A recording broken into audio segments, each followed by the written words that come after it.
So we relaxation is most important, especially to start with. So we do that now sitting, but when you lay on the bed also, or even when you work, to scan the body from head to toe, but you can do as you like also, change.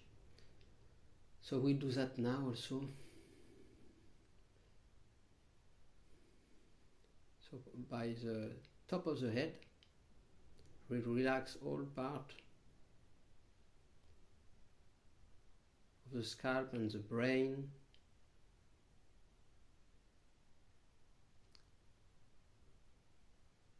The eyes, the nose, the cheeks.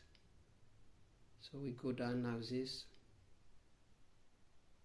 So I let it by yourself. Relax every part, tensions.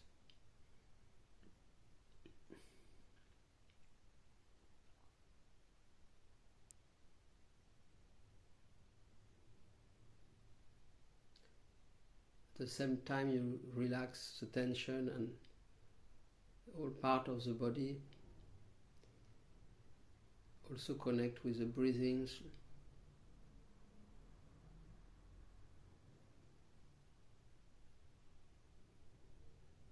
attention is automatically coming to the presence of the body consciousness.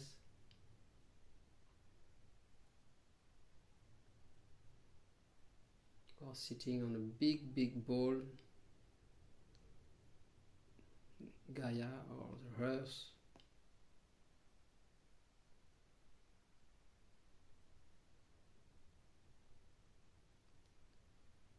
And we can stand on earth only by the grace of the gravity.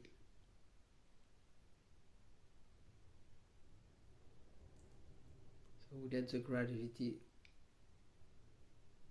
naturally relax all part, including our brain, mind,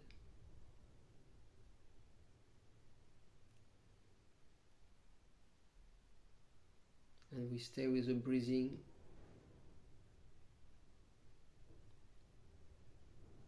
in the lower stomach, the haha. And we let it unfold. If we need some big breathing, we let it naturally happen.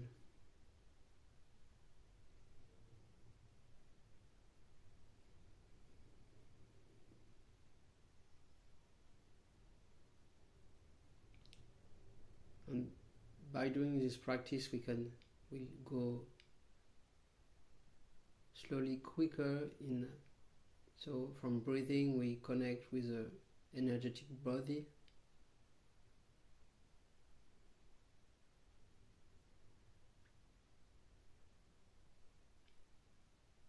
still observing the breathing, which is occurring by itself like the beating of the heart.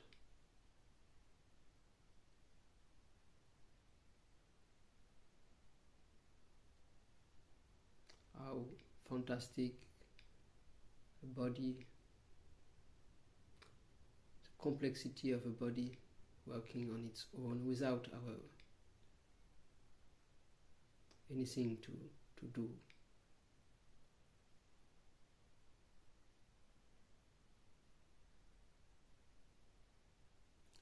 If we would just observe how wonderful and complex and amazing this machine is.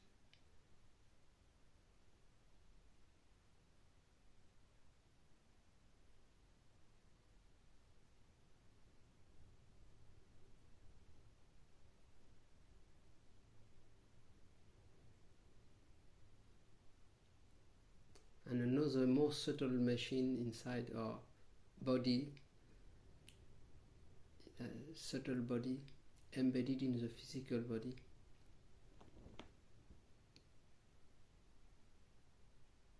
That we might feel to some extent.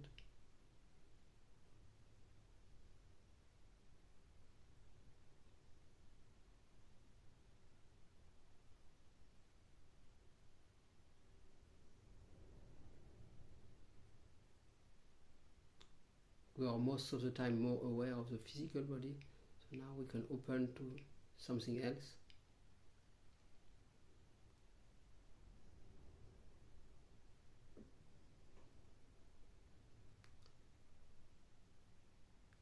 And the more we relax, the more we can feel also that.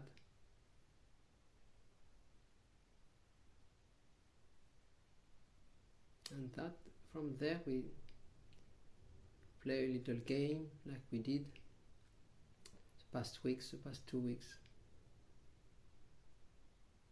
with this energetic subtle body. Will climb up or jump into the middle of the head. So the physical body become a house with many floors, and we sit at the top floor at the pineal gland in the middle of the head. And with this subtle body, we feel we are sitting there.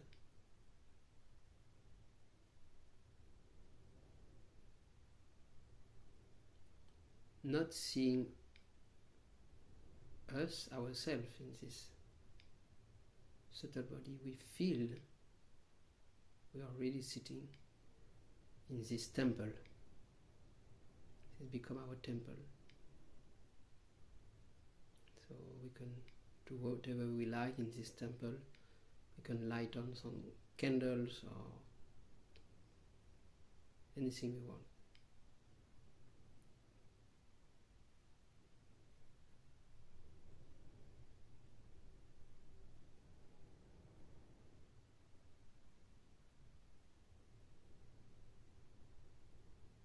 It's a place we can come anytime. So if we have no outer temple, we have this permanent temple. As long as we have physical body, we carry this temple, we can sit.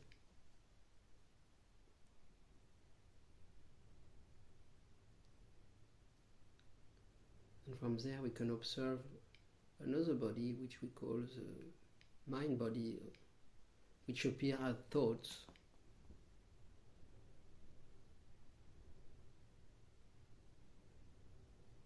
Maybe there is no thoughts, or there is thoughts, we just witness whatever is there.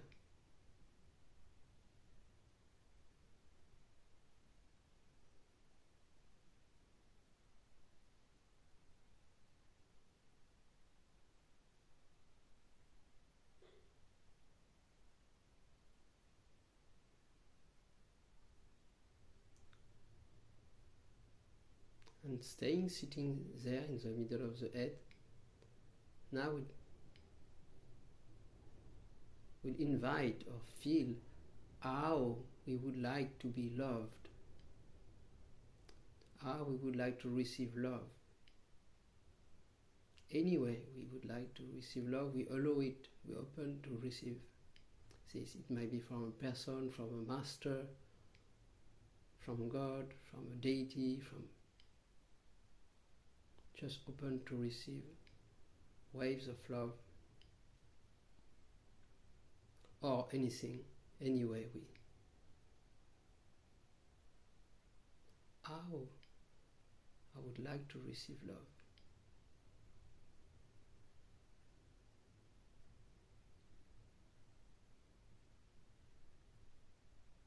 So with my imaginary body, I can open my arms to receive in any way I like.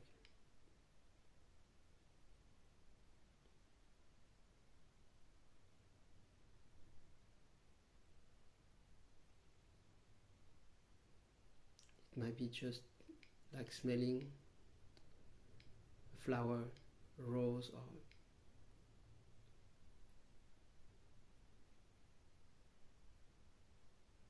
just a sensation, a feeling, a presence.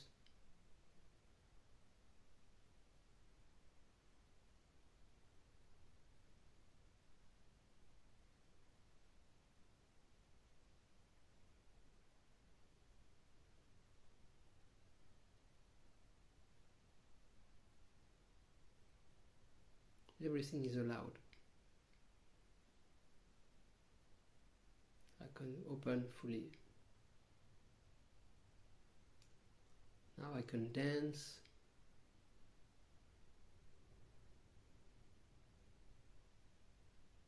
Dance of joy.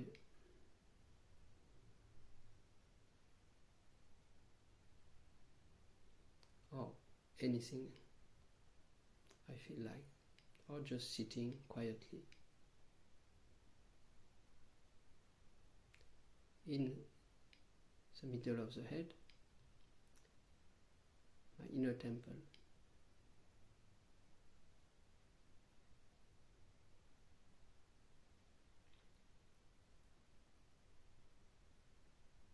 The mind might continue to chat or not. We do not interfere. Rather, we'll expand our awareness in a multidimensional screen, and all this is perceived. From where all this is perceived?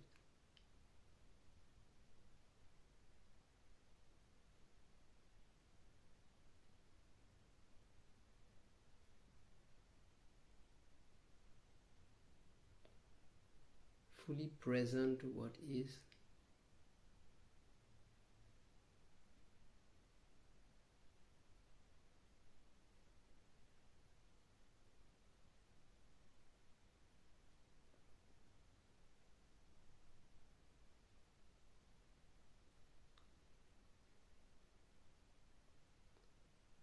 Being without anything to do.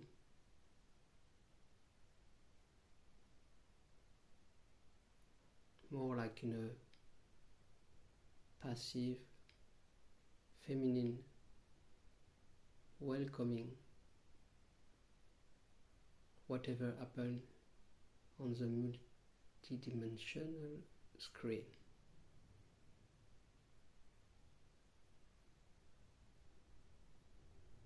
Nothing to push, nothing to pull, just being here.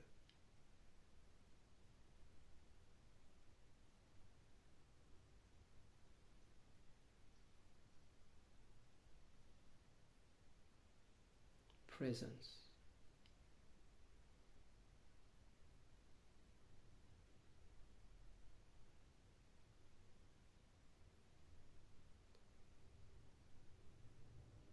Where we can still feel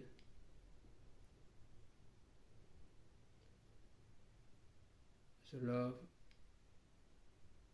or not, whatever is there.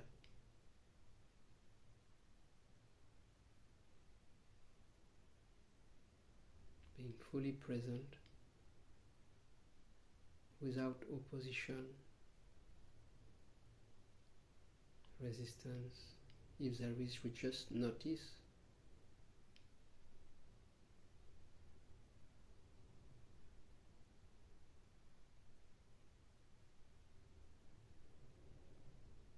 And by just invoking the opposite of presence, absence, we invite our awareness of omnipresence to open beyond presence and absence. The omnipresence of the self, of the God self, of the Buddha nature,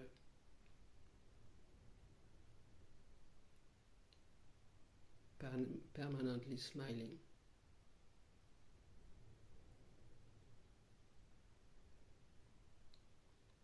Knowing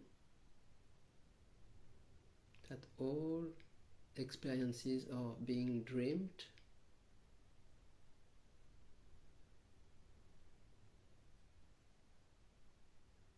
appearing on a screen, or many screens, many levels of consciousness, but the Buddha stay smiling in its own bliss.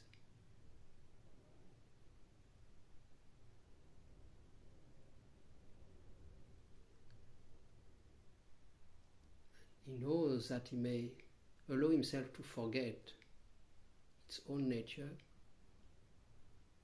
but he also knows that it doesn't matter because it's not touching that pure consciousness of Buddha nature or the self or Satsang or whatever you want to call it.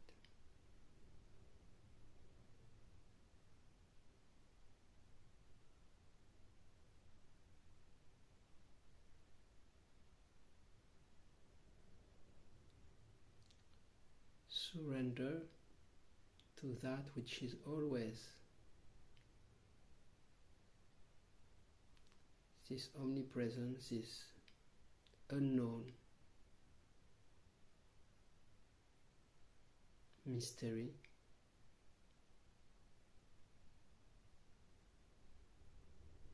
that we are.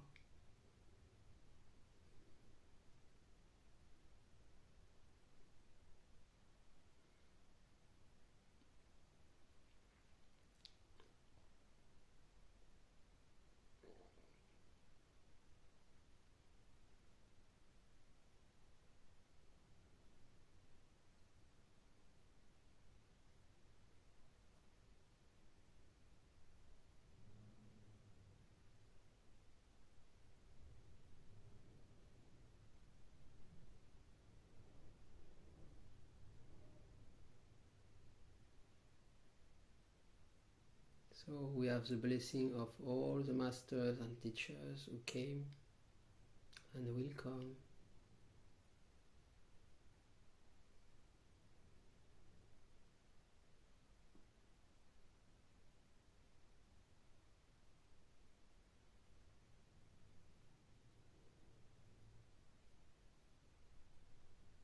The shower of grace is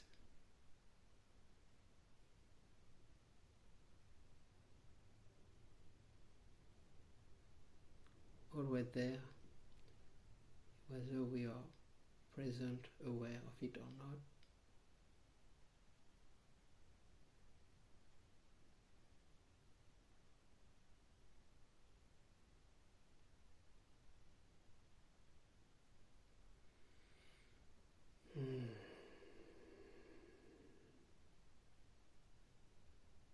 So we can be grateful that we can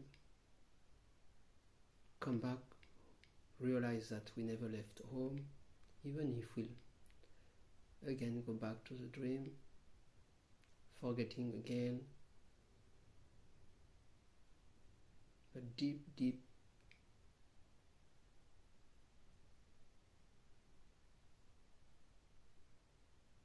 that what we are knows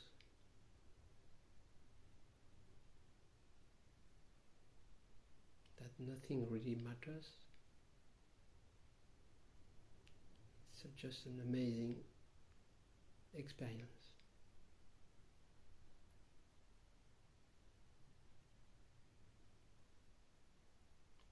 Incredibly amazing experience.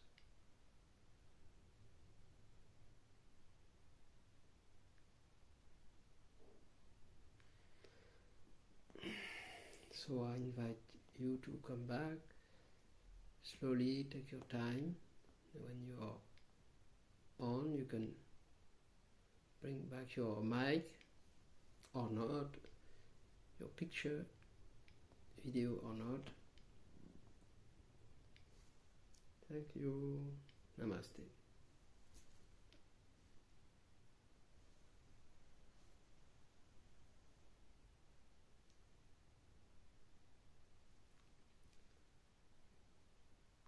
So, Namaste Tanya. Yes. Nice to see you. Yes. Hello. Yeah. Yes. Hello. So Buddha is always smiling. So if we know that,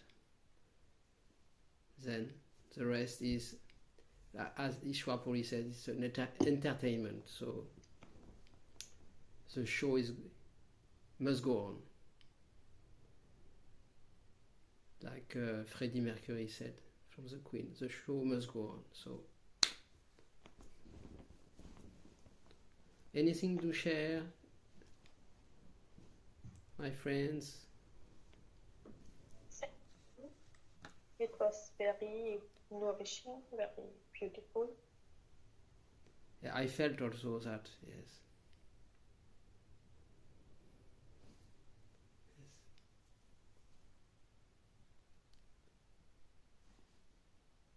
So the more we're aware of that,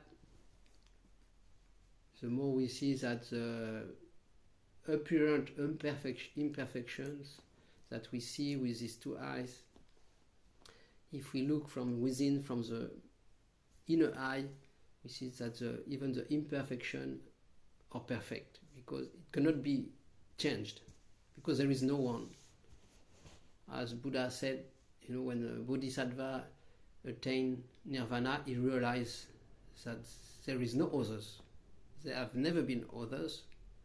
So, and there is no me and others. So the concept of me and others is seen as unreal.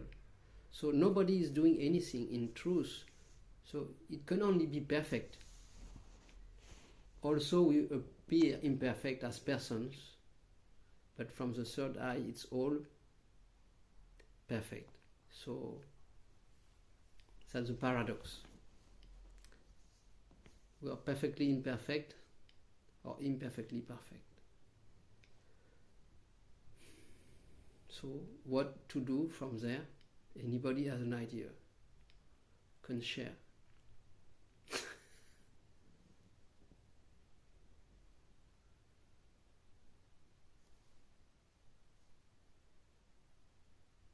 No? So we can stop here if you are fine.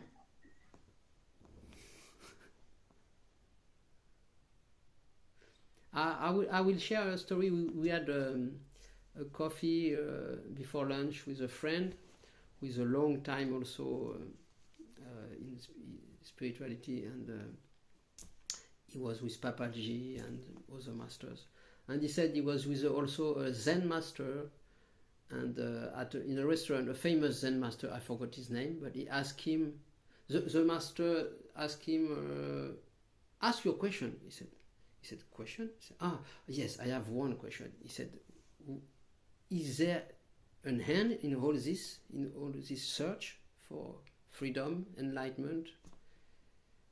And the master replied, he laughed, he was laughing, and he said, the Buddha is still practicing.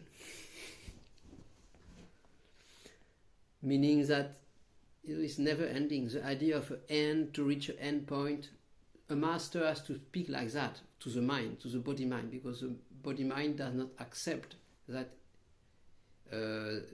if you have faith in the master or that you're already that, then there is nothing to reach. But as the mind cannot take it, so he say you have to do this.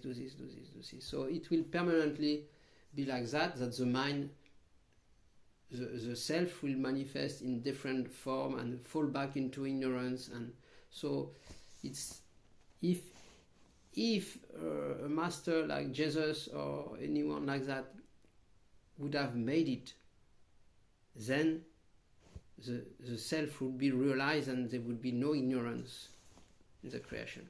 But it's not the case. Why?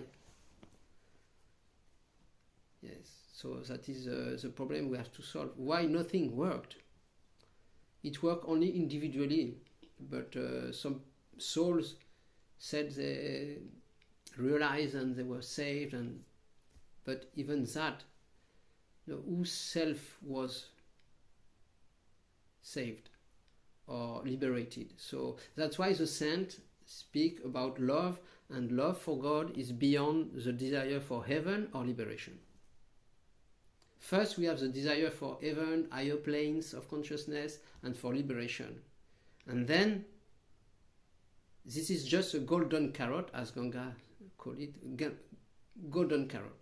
But then is to realize that also the path of love, or also a non-duality Advaita, but the path of love is also the same. The lovers are not even interested in heaven or liberation. Only to love God for the love of God. Not to ask God for something, but just to love, free love. Then that's the lovers we call. The mystic path of the lovers, to love God for God itself, which is our own self. So, yes. So now we have tendencies to, as a person, separate person, to have high and low desires and this and shortcomings or whatever. So invitation on the individual level would be to put our attention more and more on God, Master, or on, if we do more Advaita, on self-inquiry, on the I, the feeling of I, the center of perception. So as an individual, that's all we can do. Also, we are already what we are seeking, but we have to play the game. That's why he said the Buddha is still practicing, because the game has to go on, the show has to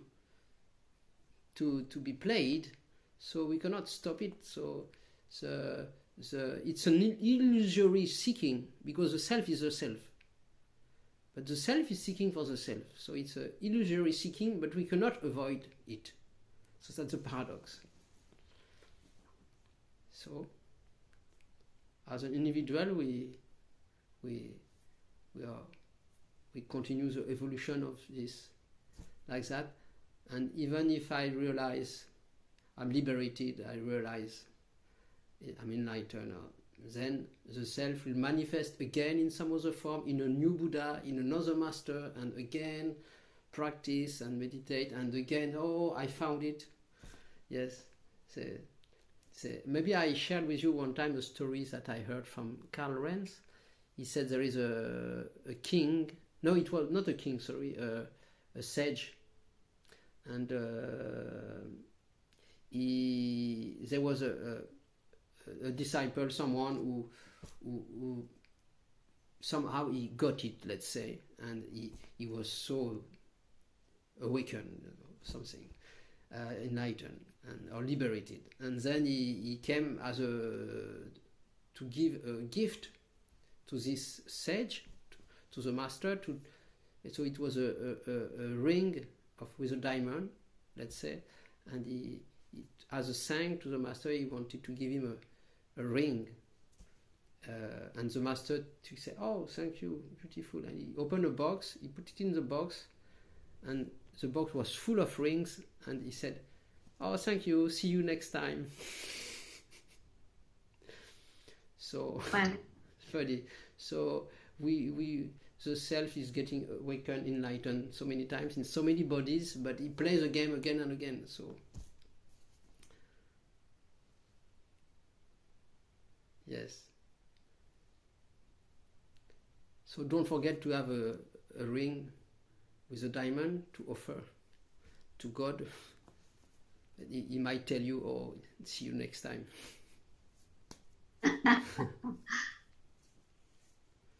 It's stories, of course, but it's metaphor stories to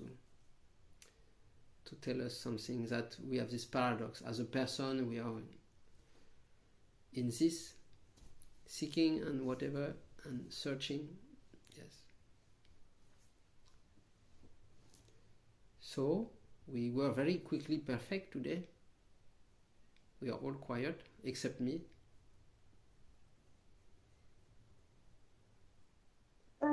Hi, Frank. Hi. Yes. In the middle, there, and when I'm not talking much, or like I have talked my video also. I can hear you well. Can you put a microphone or change something that I can hear you?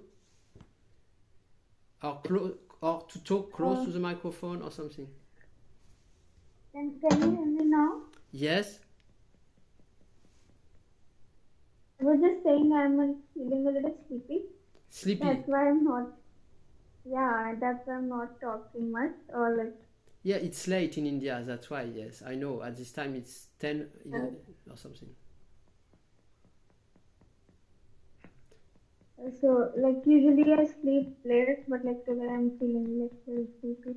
But I wanted to attend the meeting, so here I am. Yeah. Would you like to share something today? No, not really. Ah, But okay. like I do have like some questions. Okay, but we are a small group today, so but always nice when you visit us. Yes, from Chandigarh, right? I wanted to ask you. Yeah, I wanted to ask you. Yes. I recently I heard about this. Like I found it pretty interesting. So like if you know about it, I would like to know more about it from you. About what? About? Like I just heard like there are different beings that are not. There are different gods. Yes. Who are controlling like all the levels of creation, like the physical creation and the actual creation, like is it separate God controlling it, and like above it is a thing. Yeah, but I'm not the best to speak about that, but I can tell you from. Yes, there is rulers of each plane in Saint Mat books. You can read about that. There is rulers of every plane, like they say in a country or in the world there is organization. So in the same this. So, but I would just like to talk about what we call Kal or the time, which is the three worlds as physical, astral, and causal. So these three worlds are ruled by Kal, which is the place of action where doing with time and space, right? And beyond this is Mahakal, is still Kal. Kal means time, it's still Kal, but it's Mahakal, so it's become more subtle, and it's we call it also Sahaj, or the natural state when we are in a being state rather than in doing, but it's more like emptiness or void. So it's the opposite of the lower plane of doing something. So now it's more like nothing or the void or emptiness, but it's still Mahakal. And they say that many masters come from this plane, but it's still the opposite of fullness and something and nothing. Yes. And then above that is Satchkan, which is a plane of creation, the sound and light, or the first eye, the first one. So, and but all this came from so for each plane they say there is some rulers and gods and like this, but all this come from the absolute beyond all planes, or we can call it the self. So, but you can read this in books. It's not really my job to talk about that. I'm not qualified, but I can share a little bit like this. What is important to understand in my sense is that to have something you need something, nothing. So something is living in a space, like in a room you have furniture. In the empty room you need you need emptiness of the room to have furniture. So something and nothing, or a marriage together, like that. But